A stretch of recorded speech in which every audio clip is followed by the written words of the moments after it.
ایزا اور جب ازقنا الناسا جب ہم چکھاتے ہیں لوگوں کو رحمتن رحمت کا مزہ من بعد ضراء بعد اس سختی کے مستہم جو ان کو پہنچی ہو ایزا لہم تو جبھی وہ مکرن وہ مکر کرتے ہیں فی آیاتنا ہماری آیات کے بارے میں قل اللہ آپ صلی اللہ علیہ وسلم ان سے کہہ دیجئے اسرع اللہ تعالیٰ بہت تیز ہے مکرہ تدبیر کرنے میں. اب دیکھیں لفظ یہ کیا ہے اس کے بارے میں آپ کو بتاتی ہوں. دیکھیں لیکن اوپر دیکھیں پہلے وَإِذَا أَذَقْنَا النَّاسَ جب ہم چکھاتے ہیں لوگوں کو رحمتن اپنی رحمت کا مزہ. اپنی رحمت کا مزہ کیا؟ جیسے انسان تنگ دست ہوتا ہے اللہ اس کو مالدار کر دیتے ہیں, اگر بیماری ہوتی ہے تو وہ اس کو اللہ تعالیٰ صحت عطا فرما دیتے ہیں. یعنی اس طرح کچھ بھی غم ہوتے ہیں غموں میں ہوتا ہے انسان کی اللہ تعالیٰ وہ پھر اللہ تعالیٰ اس کو خوشیاں عطا فرماتی ہے. تو اللہ فرماتے ہیں جیسے وَإِذَا ذَقْنَا النَّاسَ جب ہم چکھاتے ہیں لوگوں کو رحمتن رحمت سے مراد خوشحالی برکت صحتیں خوشیاں یہ ساری چیزیں. اللہ فرماتے ہیں جب ہم اس کو اپنی رحمت کا مزہ چکھاتے ہیں بعد اس کے ضراء مستہم اس تکلیف کے جو اسے پہنچی ہو. اور تکلیف سے مراد آپ سمجھ گئے نا قحط سالی بھی ہو سکتا ہے اور غمیاں بھی غم ہو سکتے ہیں, بیماری ہو سکتی ہے, غربت ہو سکتی ہے, یہ ساری چیزیں. اللہ فرماتے ہیں اذا لہم مکرن فی آیاتنا تو اس وقت وہ ہماری آیات کے بارے میں ہیلے بہانے کرتا ہے. دیکھیں جیسے ابو سفیان تھا تو جب بہت زیادہ قحط سالی پڑی تو وہ نبی صلی اللہ علیہ وسلم کے پاس آیا, حالانکہ مشرک تھا اس وقت, تو کہا کہ آپ اللہ کے رسول ہیں, آپ ہمارے لیے دعا کریں, آپ کی دعا اللہ تعالیٰ قبول کرتے ہیں کہ یہ قحط سالی ختم ہو جائے ہم ایمان لے آئیں گے. قحط سالی ختم ہو گئی کوئی ایمان نہیں لے کے آئے. اسی طرح آپ نے دیکھا نا موسیٰ علیہ السلام کے واقعہ پیچھے پڑ چکے ہیں کہ ان کے اوپر کتنے عذاب آئے, 7 یا 9 عذابوں کا ذکر آتا ہے ان کے بارے ان کی قوم کے بارے میں کہ ہر عذاب کے اوپر کیا کہتے تھے کہ موسیٰ علیہ السلام یہ عذاب ہم سے ٹال دو. ٹالنا تو اللہ نے تھا لیکن آپ اللہ سے دعا کرو اللہ یہ عذاب ٹال دے ہم ایمان لے آئیں گے. اتنے عذاب آئے, کبھی مینڈکوں کا, جوؤں کا, خون کا, مختلف عذابوں کا ذکر ہے. جیسے ہی کوئی عذاب ٹلتا موسیٰ علیہ السلام دعا کرتے اللہ سے, اللہ تعالیٰ عذاب ڈالتے تو پھر وہ اسی وقت وہ بدل جاتے, پھر وہ بدل جاتے, پھر 1 مہینہ اللہ پھر مہلت دیتے, پورا 1 مہینہ گزر جاتا لیکن وہ اپنے اسی چکر میں تھے, وہ نہیں ایمان لے کے آئے, پھر اللہ دوسرا عذاب بھیجتے. تو یہ انسان کی فطرت بتائی گئی ہے کہ انسان ایسے ہی ہے.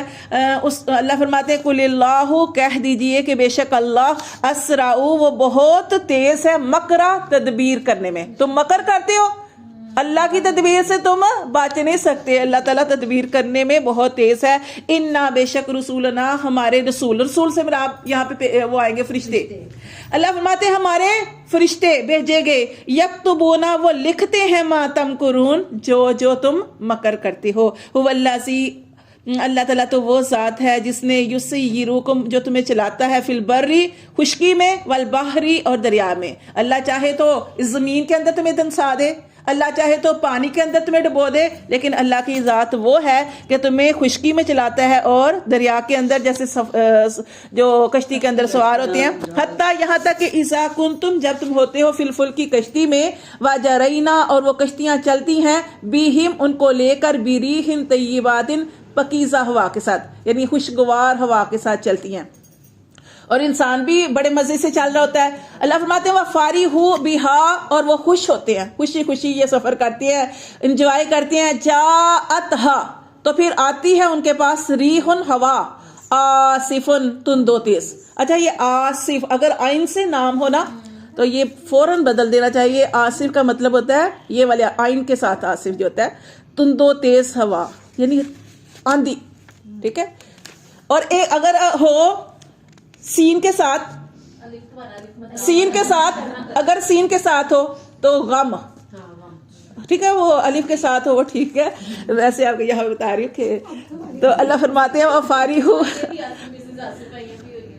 اچھا وفاری ہو اور خوش ہوتے ہیں بیہا اس پر جاءتھا کہ آتی ہے ان پر ریحٌ ہوا آصفٌ تند و تیز, ایسی ہوا جو سب کچھ برباد کر دے. وَجَاءَهُمُ الْمَوْجُ اور آئے ان کے پاس موج من کل مکان ہر طرف سے. اگر دریا کے اندر ہو وہاں پہ کیا پہلے وہ خوشی کے ساتھ سفر طے کر رہے تھے، لیکن کیا ہوتا ہے اچانک تند و تیز آندھی چلتی ہے اور پانی کے اندر بھی طغیانی آ جاتی ہے. اللہ فرماتے ہیں موجیں ہوتی ہیں، تو اللہ فرماتے ہیں اس وقت انسان کیا کرتا ہے وَظَنُّوا، اور وہ گمان کرتے ہیں، سمجھتے ہیں انہم کہ بے شک وہ احیطا کہ وہ گھیر لیے گئے ہیں بہم ساتھ اس کے. دعوا اللہ، اس وقت وہ اللہ کو پکارتے ہیں مخلصین خالص اسی کے لیے لہ الدین بندگی کو کرتے ہوئے. اللہ یہ مشرکوں کا حال بتا رہے ہیں کہ مشرک جب سفر کرتے ہیں جہازوں کے اندر ہوتے ہیں، پانی کے اندر ہوتے ہیں، سفر طے کر رہے ہوتے ہیں خوشی خوشی، اور اس وقت اس طرح کے حالات پیدا ہو جاتے ہیں تو پھر کیا موجیں بھی سرکش ہو جاتی ہیں اور تند و تیز آندھی بھی چلتی ہے. اس وقت وہ سمجھ لگے اب ہماری ہلاکت ہو گئی. اس وقت اپنے بت بھول جاتے ہیں، بتوں کی عبادت کرتے ہیں نا، اس وقت اپنے بتوں کو بھول جاتے ہیں. اس وقت یہاں پہ دیکھیں آیا مخلصین لہ الدین، خالص اللہ کی بندگی کرتے ہوئے اللہ کو پکارتے ہیں. کیا کہتے ہیں لا ان انجیتنا، البتہ اگر اے اللہ تو ہمیں نجات دے دے من ہذہ اس تکلیف سے، لَنَكُونَنَّ تو ضرور ہم ہو جائیں گے من الشاکرین شکر کرنے والے. فلما پھر جب اللہ فرماتے ہیں انجاہم جب ہم ان کو نجات دیتے ہیں اذا ہم یبغون تو اسی وقت وہ سرکشی کرتے ہیں فی الارض زمین میں بغیر الحق ناحق. پہلے بڑے بڑے دعوے کرتے ہیں ایسے ہوگا تو ایسے کریں گے، جیسے پیچھے ہم نے پڑھا کہ جب انسان کے اوپر تکلیف آتی ہے پہلو کے بال بیٹھے کھڑے لیٹے اس کو قرار ہی نہیں آتا، وہ ہر وقت اللہ کو پکارتا اللہ یہ میری بیماری دور ہو جائے، اللہ یہ تنگی دور ہو جائے، اللہ یہ خوشیاں ہمیں غم جو ہے وہ بدل جائے اور خوشیاں عطا فرمائے، یعنی حالات اس طرح کے ہو جائے. لیکن جیسے ہی اللہ تعالیٰ حالات درست کرتے ہیں انسان شکرا ہو جاتا ہے. جو اتنے بڑے دعوے کرتا ہے اللہ سے، وہ کہتا ہے کہ جیسے وہ کہتا ہے کہ بیمار ہو تو انسان کہتا ہے اللہ ساری تیری مان کے چلوں گا، ساری نمازیں بھی پڑھوں گا، فلاں کے ساتھ بھی ایسے کروں گا. لیکن جیسے ہی صحت ہوئی سارا کچھ بھول جاتا ہے. اللہ فرماتے ہیں کہ انسان اتنا ناشکرا ہے کہ جب ہم اس کو نجات دیتے ہیں اذا ہم تو جبھی وہ یبغون وہ سرکشی کرتا ہے فی الارض زمین میں بغیر الحق ناحق. یا ایھا الناس اے لوگو انما بغیکم بے شک تمہاری سرکشی کرنا علی انفسکم اس کا وبال تمہاری جانوں پر ہے. اللہ کو کوئی نقصان نہیں ہے، تم سرکشی کر رہے ہو. اور دیکھیں نا کوئی چیزیں ہوتی ہیں نا جن کا جلدی دنیا میں سزا ملتی ہے. ایک والدین کی نافرمانی جو بھی کرتا ہے اس کو اللہ دنیا میں ہی سزا مل جاتی ہے. ایک صحابی کا واقعہ آپ جانتے ہیں نا، صحابی کا آخری وقت تھا، سارے معاملات ان کے درست تھے لیکن والدہ کے ساتھ تھوڑا سا معاملہ ایسے تھا، زبان پہ کلمہ ہی جاری نہیں ہو رہا تھا. تو آپ صلی اللہ علیہ وسلم کو بلایا گیا تو آپ صلی اللہ علیہ وسلم نے پوچھا، ان سے پوچھا، ان کی بیوی سے پوچھا. بیوی نے کہا نا کہ یا رسول صلی اللہ علیہ وسلم ان کی زبان پر کلمہ جاری نہیں ہو رہا اور یہ موت کا وقت ہے ان کا. تو آپ نے ان کی بیوی سے پوچھا کہ والدہ ناراض ہیں؟ انہوں نے کہا کہ اللہ کے رسول والدہ ناراض ہیں. پھر آپ صلی اللہ علیہ وسلم نے ان کی والدہ کو بلایا اور ان سے کہا کہ اپنے بیٹے کو معاف کر دے. تو ہاں وہ اس نے کہا نہیں. آپ سے فرمایا صحابہ کرام سے جب لکڑیاں لاؤ اس کے بیٹے کو خود جلا دو اس کی آنکھوں کے سامنے. پھر والدہ تھی بیچاری، اس نے معاف کرنا، اس نے تو معاف کر دیا پھر. اور اس نے کہا نہیں میں نہیں دیکھ سکتی. تو آپ نے فرمایا نہیں دیکھ سکتی تو قیامت میں تیرا بیٹا جلے گا. پھر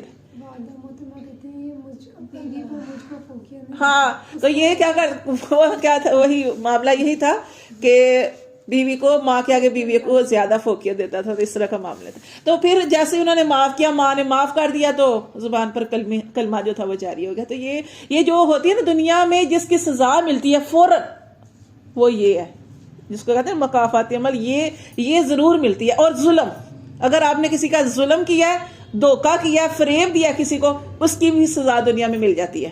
جو آپ ناانصافیاں کرتے ہیں اس کی سزا بہت جلدی ملتی ہے. اس سے یہ ثابت ہوا جو حقوق بات ہیں، اگر اس میں کوئی کمی رہ جائے تو پھر دنیا میں ہی. اسی طرح کچھ چیزیں ایسی جن کی اللہ تعالیٰ جزا دے دیتے، جیسے آپ صلہ رحمی کرتے ہیں، کسی کے ساتھ اچھا سلوک کرتے ہیں نا، اس کا بھی بدلہ اللہ تعالیٰ آپ کو دنیا میں دکھا دیتا ہے. ٹھیک ہے، تو یہ اللہ تعالیٰ فرماتے ہیں کہ یا ایھا الناس اے لوگو انما بے شک باغیکم تمہاری سرکشی کرنا علی انفسکم تمہاری جانوں کے لیے اس کا وبال ہے، متاع الحیات دنیا فائدہ ہے دنیا کی زندگی کا، تھوڑا سا فائدہ ہے دنیا کی زندگی کا. ثم پھر الینا ہماری ہی طرف مرجعکم تمہارا لوٹنا ہے، فننبئکم پھر ہم تمہیں خبر دیں گے، بتلائیں گے، بما کنتم تعملون جو تم اعمال کرتے رہے. کیوں اللہ نے اسی جو ہم نے یہ آیات پڑھی اسی کے اندر اللہ تعالیٰ نے فرما دیا کہ بے شک ہمارے فرشتے یکتبون وہ لکھ رہے ہیں، جو تم عمل کرتے ہو وہ فرشتے لکھ رہے ہیں.